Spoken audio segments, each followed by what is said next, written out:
Muy buen día, apreciables estudiantes. Muy bien, bueno, como les comenté en la sesión síncrona del día de ayer, vamos a hacer un repaso rápido de lo que son las actividades integradoras de esta semana. Igual, como les comenté el día de ayer, la mayor parte de estas actividades no son de ejercicios, sino de que utilicen ustedes su razonamiento.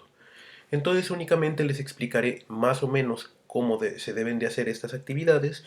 Sin embargo, bueno, no presentaré una gran cantidad de resultados, dado que la mayor parte de ellas tienen que ser algo que ustedes piensen o razonen. Vamos a empezar primero con la actividad integradora número 5, movimiento oscilatorio. Esta dice que tenemos que leer los dos problemas que nos dan y con base en ello vamos a resolverlos. ¿Sí? El primer problema dice, un bloque atado a un resorte oscila, sin fricción, entre las posiciones extremas B y B', indicadas en la figura 1. Si en 15 segundos pasa 30 veces por el punto B, tenemos que determinar primero cuál es el periodo de la oscilación. Tenemos dos maneras de calcular el periodo. Si recordamos, el periodo es la cantidad de veces que pasa algo en una cantidad de tiempo. O también lo podemos calcular como el inverso de la frecuencia. Dado que la frecuencia la utilizaremos más adelante, lo mejor será calcularla de una vez. ¿Sí? Entonces, recordemos que para calcular la frecuencia lo que tenemos que hacer es tener el número de oscilaciones entre el tiempo. En este caso yo cambié los datos, tengo 30 oscilaciones y 15 segundos, y entonces la frecuencia es de 2 Hz. ¿Sí? El periodo, entonces, va a ser el inverso de la frecuencia, o sea, hace 1 entre f. En este caso, tenemos que es 1 entre 2, me faltó ponerle la unidad aquí, 1 entre 2 Hz, ¿sí? Y entonces el periodo va a ser de 1 medio, o sea, hace de 0.5 segundos. Si se fijan, esto es bastante fácil. El segundo punto nos pregunta cuál es la frecuencia de la oscilación. Por esto les comentaba que era una buena idea calcular de una vez la frecuencia. Dado que ya la calculamos en esta parte de aquí arriba, basta con decir que la frecuencia es de 2 hercios. Recordemos que los hercios tienen unidades de 1 entre segundo. Posteriormente, nos pregunta cuál es la amplitud. ¿Sí? Recordemos que la amplitud es la distancia que hay entre una cresta o un valle de una onda y el centro del movimiento. En este caso, con el caso que tenemos aquí, la amplitud la podemos calcular como B más B' entre 2. Y tenemos que tener en cuenta cuáles son estas distancias. ¿Sí? En este caso B es y B' es todo el espacio donde se está moviendo. ¿Sí? Y el punto de equilibrio, el centro, es justamente a la mitad. Por eso es el promedio lo que tenemos que sacar. ¿Sí? En este caso, entonces, ustedes tienen que ver cuánto mide la distancia que hay de la mitad a B o de la mitad a B', que deben de ser iguales. Después dice, escribe la ecuación senoidal del movimiento del resorte de la figura 2, cuya gráfica posición-tiempo es la que se indica. En este caso tenemos un resorte que va de arriba hacia abajo. Y conforme va pasando el tiempo, va realizando esta gráfica. Aquí podemos ver la distancia en centímetros y acá vamos a tener el tiempo en segundos. Entonces, para esto tenemos que recordar la fórmula que les di el día de ayer sobre cómo podemos calcular la posición. ¿Sí? ¿Cuál es la función que describe la posición de una onda? ¿Sí? Esta es x, bueno, en este caso delta x, es igual a la amplitud por el seno de la frecuencia por el tiempo más el ángulo de fase. En este caso, el ángulo de fase no es cero, como lo hicimos en los ejemplos de la sesión de ayer. Sí, en este caso, el ángulo de fase, si se fijan, cuando empieza, ya empieza en la parte de arriba. Entonces no empieza en cero. Tenemos que tener cuidado con esto. Entonces lo que tenemos que hacer es, de esta imagen que tenemos aquí, obtener los datos para obtener primero la amplitud, la frecuencia angular y la fase. Recordemos que la frecuencia angular es 2pi por la frecuencia. Y la frecuencia, como ya les dije en esta parte de aquí arriba, la podemos obtener como el número de oscilaciones entre el tiempo. ¿Sí? Entonces, ¿cuántas oscilaciones completas da en el tiempo que tenemos aquí? Además, en este caso, para calcular el ángulo de fase, utilizaremos la ecuación en el punto cuando empezamos. ¿Sí? En este caso, en ese punto está en 5 centímetros. Entonces decimos que 5 centímetros es igual a x0. Y eso tiene que ser igual a la amplitud por el seno de omega t más el ángulo de fase. ¿Sí? En este caso, la amplitud no va a cambiar. Recuerden que es la distancia entre una cresta o un valle hasta el punto medio. ¿Sí? Omega, omega tampoco cambia, sin embargo t en este caso es igual a 0. Entonces de aquí obtenemos que 5 centímetros es igual a por el seno del ángulo de fase. Entonces, una vez que ya calcularon la amplitud de esta ecuación, y de hecho la voy a escribir aquí abajito para que quede un poco más claro.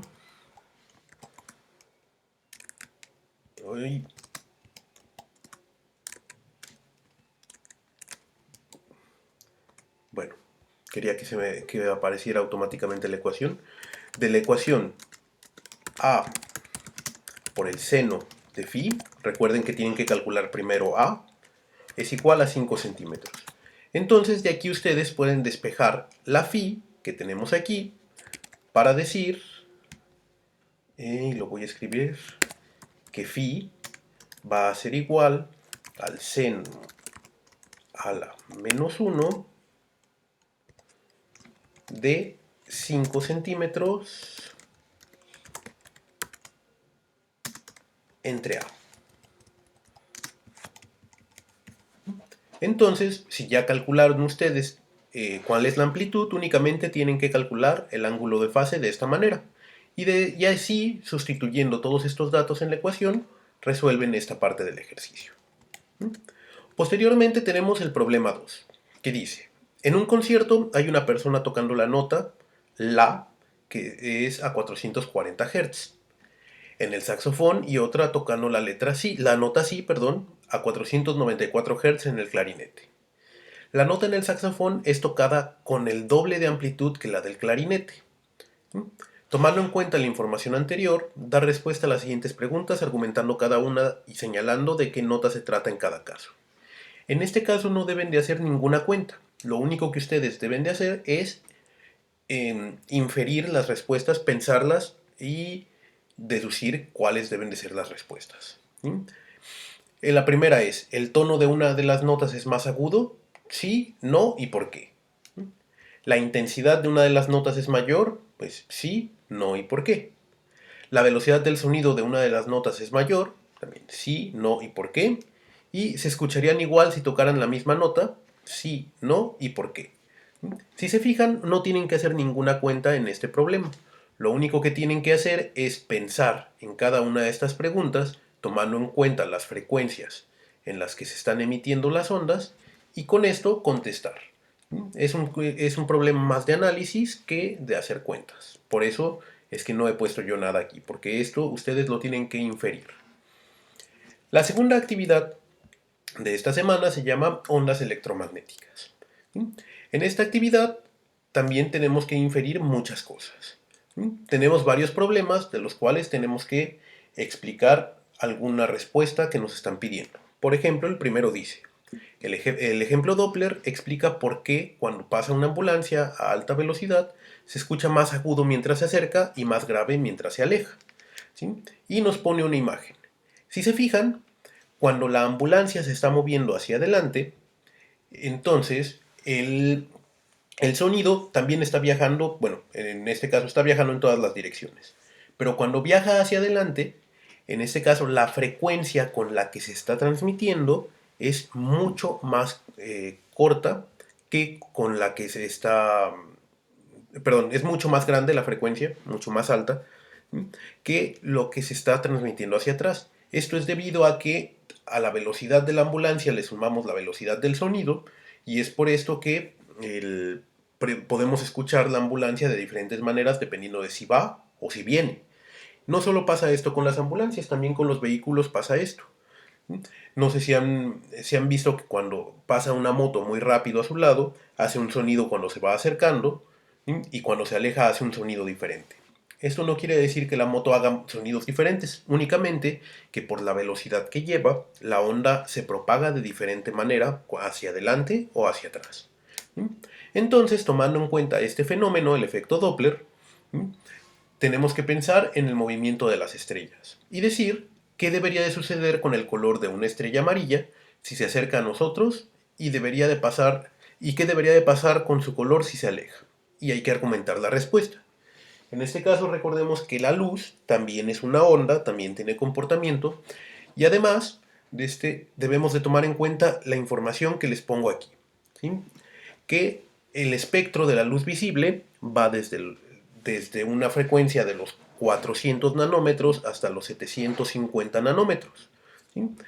Y dependiendo de la frecuencia es el color que nosotros podemos ver.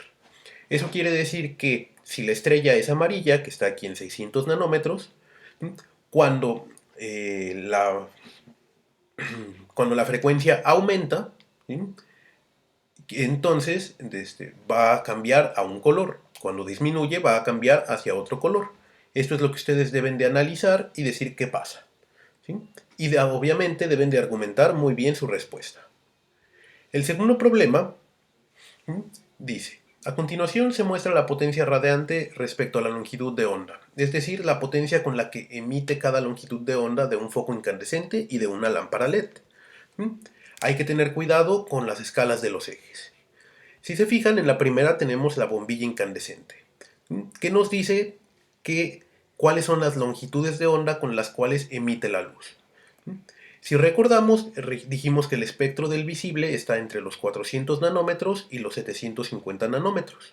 Entonces tenemos que ver en qué parte está ese espectro aquí. Si se fijan, aquí tenemos 1000, 2000, 3000, 4000, 5000. Entonces, en qué parte es lo que nosotros podemos ver y todo lo demás es radiación infrarroja. Esto quiere decir que también es luz, nosotros no la podemos percibir, pero lo que genera más bien es calor. Y también tenemos la longitud de onda y la potencia radiante de una lámpara LED. En este caso tenemos que tener cuidado nuevamente. ¿Sí? Aquí la longitud de onda empieza en 400, va a 500, 600, 700. ¿Sí?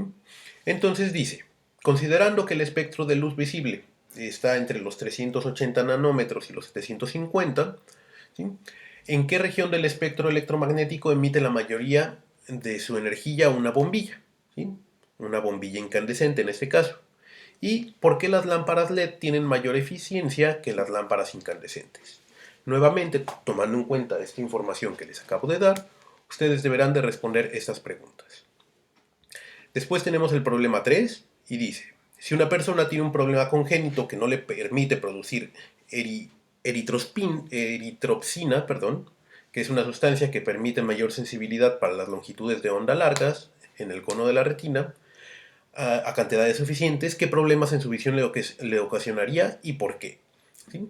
En este caso lo que quiere decir es que una persona que nació con un padecimiento que es hereditario no puede ver longitudes de ondas largas. ¿Qué problemas le puede ocasionar esto en su visión, en su manera de ver la vida? Nuevamente no tienen que hacer ninguna cuenta, sin embargo tienen que pensar bien en sus respuestas y argumentarlas. Y el problema 4 dice, de las siguientes figuras identifica si se trata de un lente o un espejo, si es convergente, divergente, cóncavo o convexo, e indicar en dónde se encuentra su foco, si está a la izquierda o a la derecha.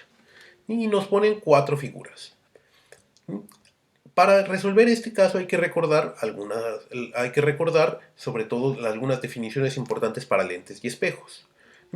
Un lente convergente o un espejo convergente es aquel que concentra la luz en un solo punto que se llama foco. Uno divergente, por su parte, en lugar de concentrarla, la dispersa. Los lentes cóncavos o los espejos cóncavos tienen el centro delgado y las orillas gruesas. Y los lentes convexos son lentes que son gruesos en el centro y se hacen más delgados hacia las orillas. Entonces, tomando en cuenta esto que les acabo de decir, ustedes deben de analizar los 4 casos que tenemos aquí y decir si se trata de un lente o un espejo, y además si es cóncavo, convexo, divergente o convergente. Y con eso habrán terminado esta actividad integradora. Si se fijan, es muy sencilla. Lo único que tienen que hacer es pensar muy bien en lo que van a responder. Espero que con esto puedan realizar sin problemas sus actividades de esta semana. Y bueno, terminarlas a tiempo también quiere decir que podremos empezar a tiempo y sin problemas la siguiente semana, que es nuestra última semana del módulo. Por lo pronto, por mi parte sería todo. Espero que tengan muy maravilloso día y que lo que queda de semana les vaya muy bien. Recuerden que estoy al pendiente de cada pregunta, duda o comentario que tengan por medio de mi correo electrónico, por medio del mensajero de la plataforma o por medio del foro Aprendiendo. Reciban de mi parte un afectuoso saludo y nos vemos en nuestra próxima sesión síncrona. Hasta luego.